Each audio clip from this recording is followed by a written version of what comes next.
Kita lanjut bahas PTTH Dunia Para Dewa episode 315. Oke lah, gak usah banyak mang-ming-mang, kita langsung masuk aja ke pembahasan.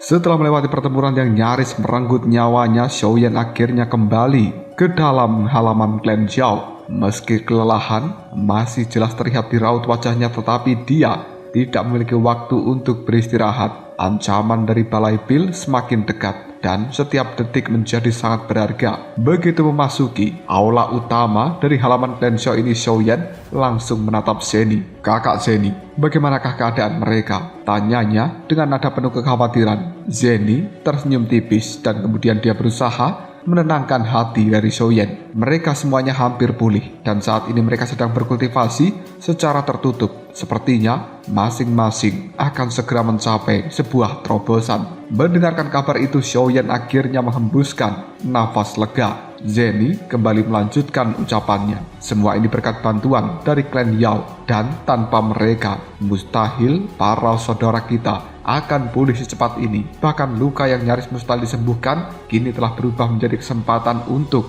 menjadi lebih kuat." Xiaoyan menganggukkan kepalanya pelan. Dalam benaknya terlintas sosok dari seorang Yalau. Dia merasa bahwa telah terlalu lama mengabaikan gurunya itu karena sibuk oleh berbagai urusan. Tidak ingin larut di dalam perasaan itu, Xiaoyan segera mengalihkan pembicaraan. Dia menatap pada King Haoran dengan wajah serius dan berkata, "Kakak King, berapa lama lagi kita memiliki waktu sebelum Balai Pil melakukan penyerangan?" King Haoran terdiam beberapa saat sebelum akhirnya dia menjawab, "Untuk sementara mereka belum melakukan pergerakan. Balai Pil masih berusaha menarik dukungan dari berbagai kekuatan besar.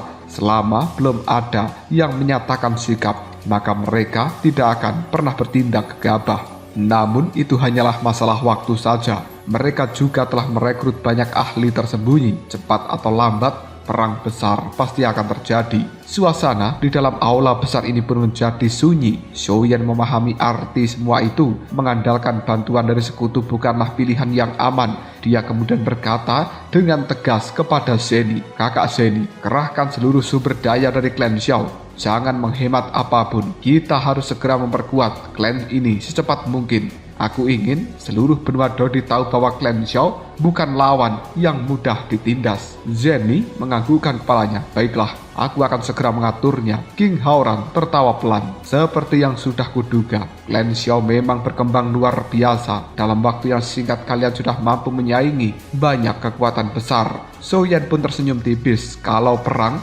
memang tak bisa dihindari, maka kita hadapi saja. Aku juga tidak akan melupakan jasa dari klan Yao. Setelah semua ini berakhir, aku akan membalas kebaikan mereka." King Haoran menganggukkan kepalanya. Sebenarnya ada hadiah yang lebih berharga daripada sebuah harta. Xiaoyan menatapnya dengan penasaran. "Kakak King, apa maksudmu?" King Haoran kemudian berkata, "Jika Balai Pil berhasil dikalahkan, maka biarkan klan Yao memimpin persekutuan alkemis yang baru, dan itu akan menjadi balas budi terbaik sekaligus memberikan klan Zhao milikmu sekutu yang lebih kuat." Mata dari Xiaoyan pun berbinar. "Kakak King, itu adalah ide yang bagus. Aku sangat setuju." Setelah menyelesaikan semua rencananya, Xiaoyan pun berpamitan. "Kakak King, mungkin aku harus bersiap karena pertempuran besar sudah semakin dekat." King Haoran hanya bisa menganggukkan kepalanya. "Pergilah, kami akan menunggu kabar baik dari dirimu." Di dalam kemudian Xiaoyan pun kembali menuju rumahnya dan kabar kepulangannya langsung menyebar ke seluruh klan Zhao ini. Wajah-wajah yang telah dipenuhi oleh kecemasan kini kembali memiliki sebuah harapan. Di dalam rumahnya, Xiaoyan melepaskan kekuatan jiwa. Dia merasakan aura para sahabat yang terus meningkat. Namun saat Xiaoyan mendongak ke arah langit, wajahnya berubah. Awan petir hitam menggantung tepat di atas klan Zhao ini. Kilatan cahaya terus menyambar disertai dengan suara gemuruh yang telah menggetarkan bumi. Xiaoyan tertegun. Mereka berhasil menembus bintang 7 Dodi secara bersamaan. Sesaat kemudian, senyuman bangga muncul di wajah Xiaoyan. "Bagus, benar-benar bagus." Namun kegembiraan itu segera tergantikan oleh kegelisahan. Setelah kembali ke dalam kamarnya, Xiaoyan pun mengambil posisi duduk bersila sambil mengerutkan dahinya. Aku harus bisa mencapai bintang 8 Dodi. Tapi bagaimana caranya? Dia tahu satu-satunya jalan adalah menemukan salah satu dari 3 harta langka. Tapi sayangnya waktu tidak berpihak kepada dirinya. Balai Bil bisa datang kapan saja. Ketika pikiran Zhou Yan sedang buntu, sebuah liontin giok berwarna hijau tua tiba-tiba muncul di telapak tangannya, dan di atasnya terukir satu kata, hantu. Begitu liontin ini muncul, suhu ruangan di dalam kamar Zhou Yan seketika turun drastis. Aura dingin yang menyeramkan memenuhi seluruh ruangan ini. Zhou Yan menggenggam liontin itu erat-erat dan bergumam pelan, mungkinkah ini satu-satunya harapanku untuk bisa menembus bintang 8 Dodi sebelum pertempuran dimulai? Tanpa disadarinya, sebuah takdir baru perlahan mulai terbuka. Suasana di dalam kamar Zhou Yan pun sangatlah sunyi. Di tangannya tergenggam sebuah liontin giok berwarna hijau tua yang kemudian ada gambar wajah hantu di dalamnya. Zhou Yan kembali menatapnya dalam diam, yang kemudian dia berkata, jika aku tidak salah, rumah hantu seharusnya menyimpan salah satu dari 3 harta langka. Tetapi bagaimana jika tempat itu kosong?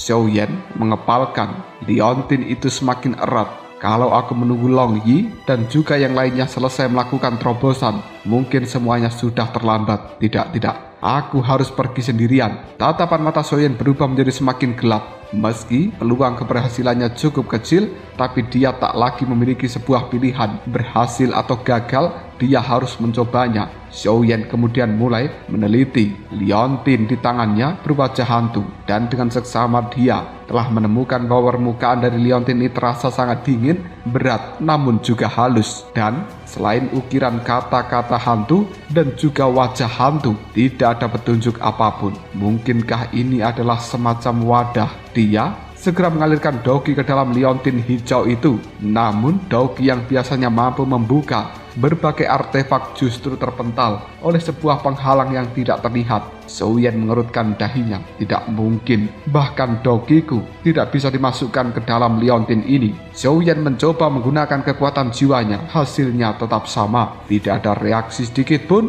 Setelah berulang kali mencoba, Zhou Yan hanya bisa menghela nafas panjang. Apakah kekuatanku memang belum cukup untuk membuka benda ini? Harapan yang semula muncul kembali perlahan menghilang. Dia menuangkan secangkir teh lalu duduk termenung. Mungkin aku memang terlalu memaksakan diri. Menembus bintang 8 Dodi tak bisa dilakukan hanya karena aku menginginkannya. Namun tepat ketika Zhou Yan mulai menyerah, suara yang telah lama tidak terdengar kembali bergema di dalam pikirannya. Zhou Yan, liontin giok ini bukanlah benda biasa. Mata Zhou Yan pun langsung membelalak. Zanlao, harapan yang sempat padam kembali menyala. Zanlao, apakah kau mengenal liontin ini? Zanlao kemudian berkata dengan nada suara berat, aku pernah melihat benda seperti itu, dan aku yakin liontin tersebut bukan berasal dari dunia ini. Ucapan itu membuat wajah Zhou Yan terpaku. Bukan berasal dari dunia ini? Zanlao melanjutkan ucapannya. Di atas benua Dodi masih ada alam yang jauh lebih tinggi.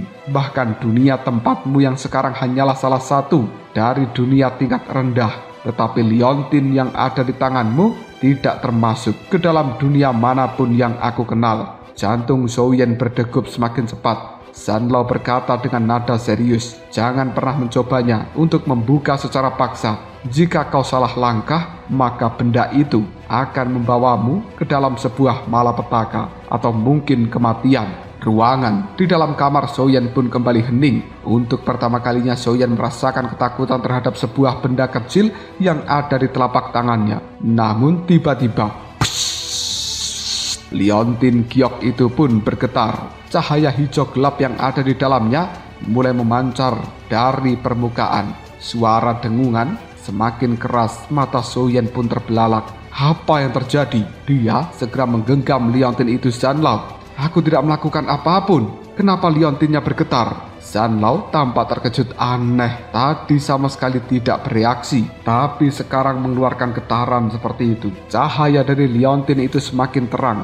Seluruh ruang dari kamar Xiaoyan langsung dipenuhi dengan aura dingin yang bahkan membuat bulu ketek merinding. Xiaoyan menahan nafasnya. Dia menunggu sesuatu yang muncul. Mungkin itu adalah sebuah peta tulisan atau mungkin pintu rahasia menuju rumah hantu. Namun tidak ada apapun, hanya cahaya yang semakin kuat. Keringat dingin mulai mengalir di dahi dari Xiaoyan. Kenapa tidak terjadi apa-apa? Gumam Xiaoyan dengan cemas. Tepat pada saat itu, tok tok tok tok tok tok. Suara ketukan pintu memecah kesunyian di dalam kamar Xiaoyan. Hal ini membuat Xiaoyan terkejut yang kemudian hampir menjatuhkan liontin di tangannya. Tak lama kemudian terdengarlah suara lembut dari luar pintu kamar. Kakak Xiaoyan, apakah kau ada di dalam kamar? Begitu mendengarkan suara tersebut, ekspresi tegang di wajah Xiaoyan pun langsung berubah. Xiaoyan segera menyembunyikan kegelisahannya. Dia menarik nafas panjang, lalu berdiri untuk membuka pintu kamarnya. Di hadapannya berdiri sang istri yang cantik yang tak lain memanglah Namun wajah dari tampak jauh lebih pucat daripada biasanya. Matanya memerah, tubuhnya semakin kurus. Melihat kondisi seperti ini, hati Xiaoyan terasa sesak. Dia buru-buru menggenggam tangan dari mengajaknya masuk dalam kamar. Apa yang terjadi? Hanya bisa menundukkan kepalanya. Air mata terlihat menggenang di matanya. Xiaoyan semakin panik. Dia kemudian memeluk sambil berkata lembut, apakah kau mengkhawatirkan perang yang akan terjadi dengan Balai Pil? Tetap diam. Melihat sang istri tidak menjawabnya, Xiaoyan buru-buru mencoba menenangkannya. Percayalah padaku, kami sudah membuat seluruh persiapan, dan apapun yang terjadi nanti, aku akan melindungimu. Tanpa menunggu jawaban, Xiaoyan segera mengeluarkan berbagai ramuan obat dari dalam cincin penyimpanan. Kau pasti terlalu banyak berpikir, duduklah. Aku akan segera meracik pil penenang untukmu. Memandang Xiaoyan dengan mata berkaca-kaca. Bibirnya sedikit bergerak seolah ingin mengatakan sesuatu, namun kata-kata itu kembali tertahan. Sementara di atas meja, liontin giok rumah hantu masih terus memancarkan cahaya hijau gelap. Diam-diam, seolah sedang menunggu saat yang tepat untuk membuka rahasia terbesar yang akan mengubah takdir dari Xiaoyan selamanya.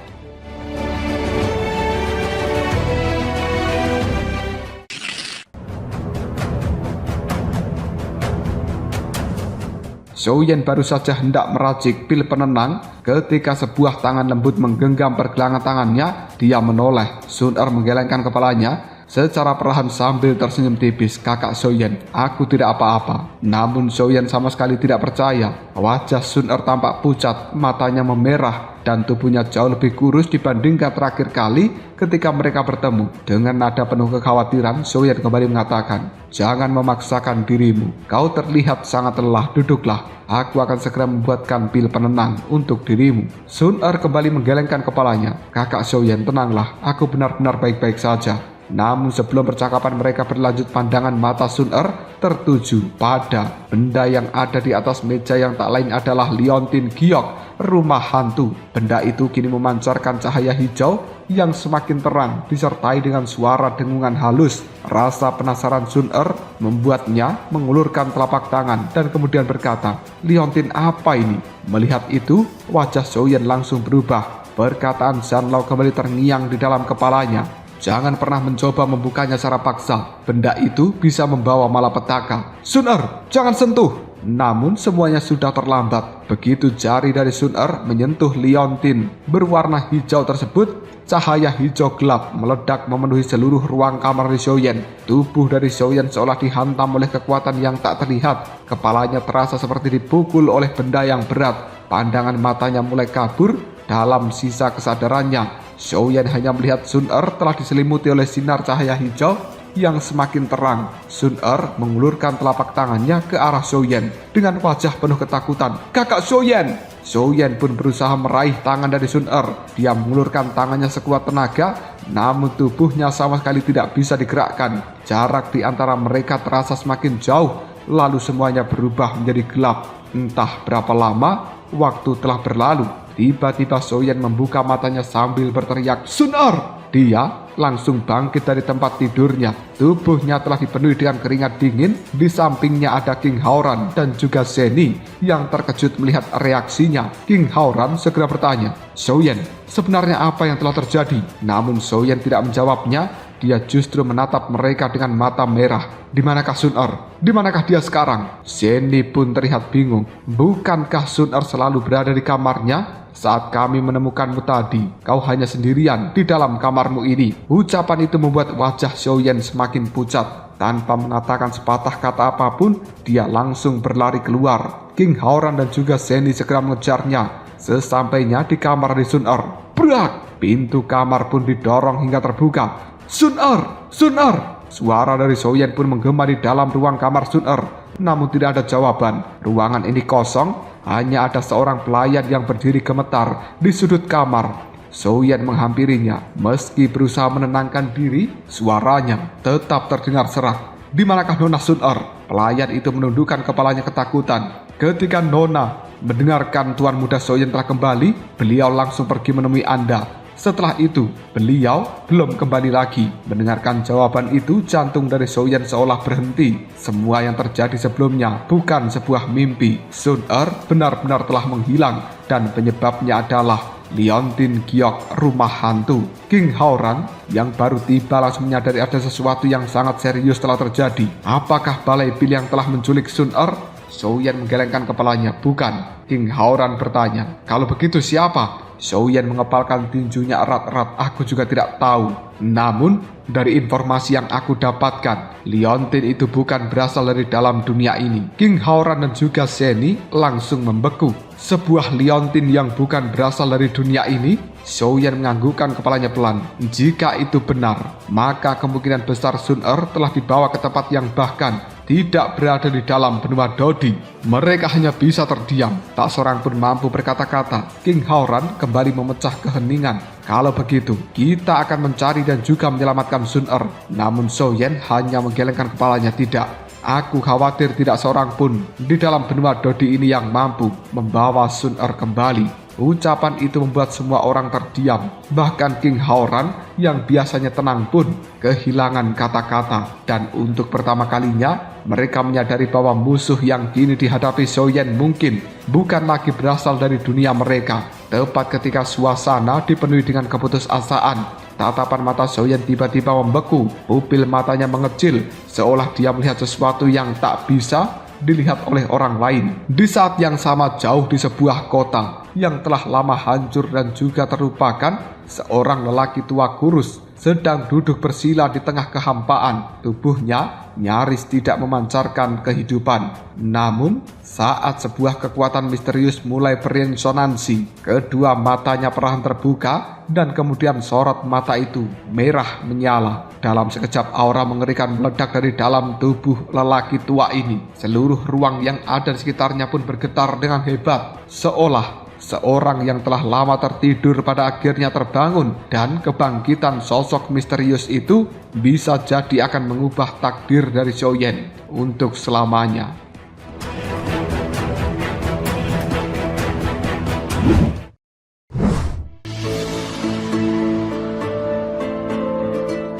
Dia perlahan berdiri tanpa menggerakkan tangan ataupun mengeluarkan sedikit tenaga. Ruang yang ada di hadapannya pun mulai berputar dan juga terdistorsi, seolah-olah dunia itu sendiri sedang dipelintir oleh kekuatan yang tidak terlihat. Lelaki tua itu mengernyitkan dahinya. Bocah itu bagaimana mungkin mampu menarik perhatian dari keberadaan seperti itu? Gumamnya pelan. Detik berikutnya, tubuh dari lelaki tua ini lenyap di atas kota Juki tanpa ada tanda apapun. Sosok lelaki tua itu muncul tepat di langit, di atas klan Xiao, dan dalam sekejap, seluruh kota ini menjadi sunyi. Tidak ada suara manusia, tidak ada suara angin, bahkan dedaunan berhenti bergoyang. Semua orang merasakan tekanan yang luar biasa. Mereka ingin berbicara, namun tidak satupun kata mampu keluar dari dalam mulut mereka semuanya. Para leluhur dari Dodi Bintang 9 yang sedang berkultivasi, mereka langsung membuka mata dan kemudian mereka terbang ke atas langit dengan wajah penuh keterkejutan. Namun bahkan mereka tidak tahu apa yang sedang terjadi.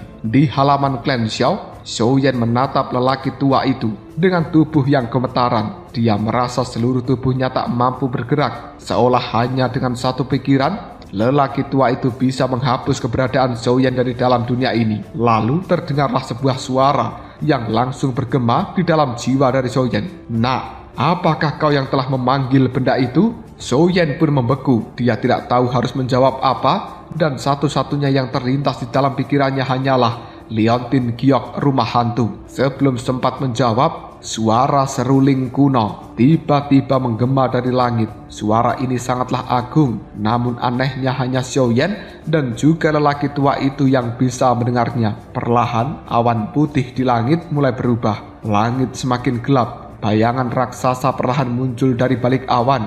Awalnya hanya berupa siluet saja, namun ukurannya terus membesar, semakin dekat, semakin besar, hingga akhirnya seluruh langit hampir tertutup olehnya. Zhou Yan membelalakkan mata. Apa itu?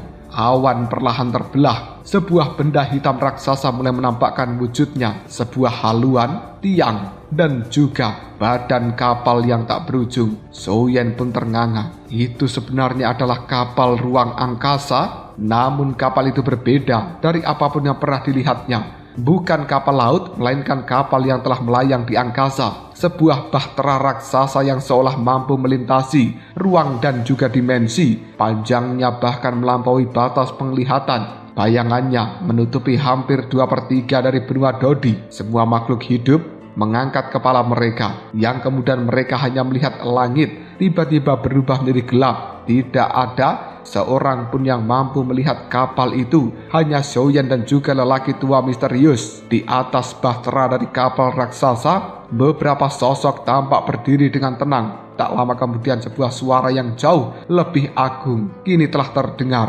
Suara itu berasal seolah dari seluruh langit. "Kau adalah dewa penjaga alam ini?" Mendengarkan pertanyaan seperti itu, lelaki tua misterius yang sebelumnya tampak begitu menakutkan pun langsung menundukkan kepalanya dengan hormat. Bahkan tubuhnya sedikit gemetaran. "Benar Tuan, aku adalah penjaga dari benua Dodi. Bolehkah aku mengetahui apa tujuan Anda datang ke tempat ini?" Zhou Yan terdiam. Dia tak bisa percaya dengan apa yang telah dilihatnya. Lelaki tua misterius yang mampu membuat seluruh benua Dodi membisu ternyata masih harus memberikan hormat kepada seseorang. Suara agung kembali terdengar. "Aku hanya datang untuk mencari muridku. Selama tidak ada yang menghalangiku, maka aku tidak akan pernah menghancurkan dunia manapun." Kalimat itu diucapkan dengan tenang, namun membuat lelaki tua misterius berkeringat dingin. Dia kembali membungkuk hormat. "Terima kasih Tuan." Saat itu juga, Zhou Yan akhirnya menyadari sebuah kenyataan. Selama ini dia mengira bahwa seorang Dodi bintang 9 adalah puncak kekuatan. Ternyata masih ada dunia yang jauh lebih tinggi.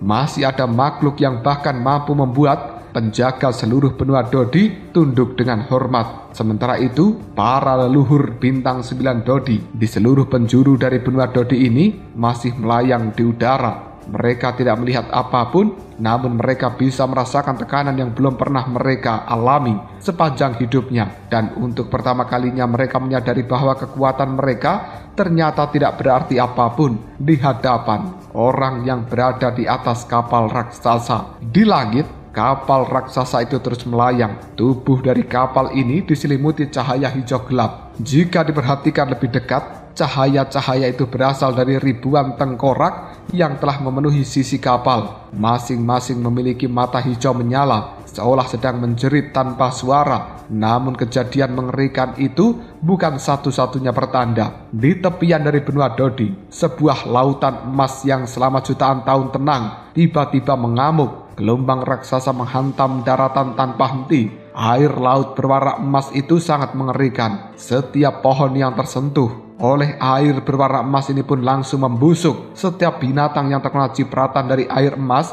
akan berubah menjadi pasir dalam hitungan detik. Di tengah amukan ombak emas, muncullah sesuatu. Sebuah duri raksasa yang perlahan muncul dari dasar lautan emas. Begitu besar hingga menyerupai gunung. Namun sesaat kemudian, duri itu pun kembali tenggelam. Tak lama muncul lagi, seolah-olah makhluk yang selama ini bersembunyi di dasar lautan emas ikut merasakan ketakutan. Dan jauh di tempat yang lain, di bagian terdalam goa hantu milik aliansi bayangan, kegelapan yang telah lama tidak terusik tiba-tiba berdenyut. Sepasang mata perlahan terbuka. Tatapan mata itu dipenuhi dengan kewaspadaan, bahkan ada rasa takut seolah-olah seluruh keberadaan kuat di berbagai penjuru dunia telah merasakan satu hal yang sama. Seseorang atau mungkin sesuatu yang jauh melampaui pemahaman mereka semuanya telah tiba di dalam benua Dodi. Dan sejak saat itulah takdir Xiaoyan, takdir Sun Er, serta masa depan dari seluruh benua Dodi mulai bergerak menuju babak yang sama sekali baru.